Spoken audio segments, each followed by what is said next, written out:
তো দিভাই এই হচ্ছে কালো জিরে বাটা। মা একটা দিভাই বলেছে যে কালো জিরে বাটা তো কখনো খাইনি দিভাই, তো বলেছে যে একটু বলে দিতে, তাহলে তুমি এরপর দিন যখন করবে আমি তখন ভিডিও করব, ঠিক আছে? ঠিক আছে দিভাই আমি মাকে বলে দিয়েছি, এরপরের দিন কিভাবে এটা করে আমি দেখিয়ে দেবো, কিন্তু এখন কি মুখে একটু বলে দেওয়া যাবে? আমাকে বলো একটু তুমি।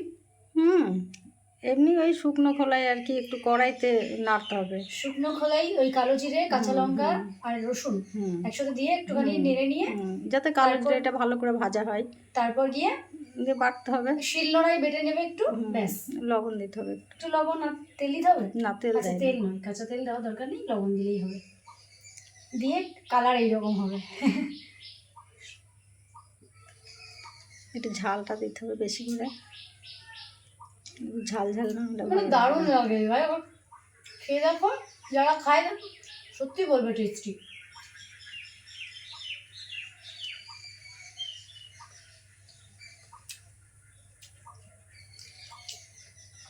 আমি না ভাই প্রত্যেক দিন যা যেভাবে চলি বা যেভাবে আমাদের জীবনযাপন হয় করি আমরা, আমি সেইভাবেই দেখাই কি রান্না হচ্ছে, কি দিয়ে খাচ্ছি আজকে, সে সমস্তটাই। চিংড়ি মাছের ঝোল হয়েছে, তোমাদেরকে বললাম মা যখন রান্না করছিল।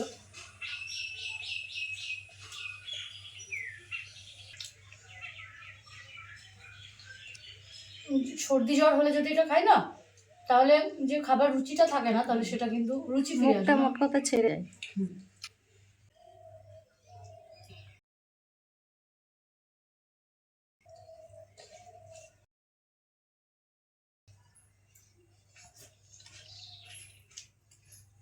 মা কামড় দিয়েছে।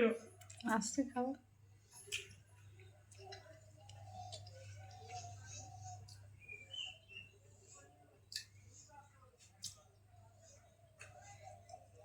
আজকে এটা দিয়েই খাওয়া হয়ে যাবে। আবার কালকে চিন্তা, কালকে আবার কি ইচ্ছে, কিন্তু নিরামিষ নয়। শুধুমাত্র আমি বারবারের দিন নিরামিষ খাই, মানে ওই এখন মুখে বললাম না ওই দিনটা, কারণ এটা মুখে বলতে এটা নেই। মুখে বলতে নেই।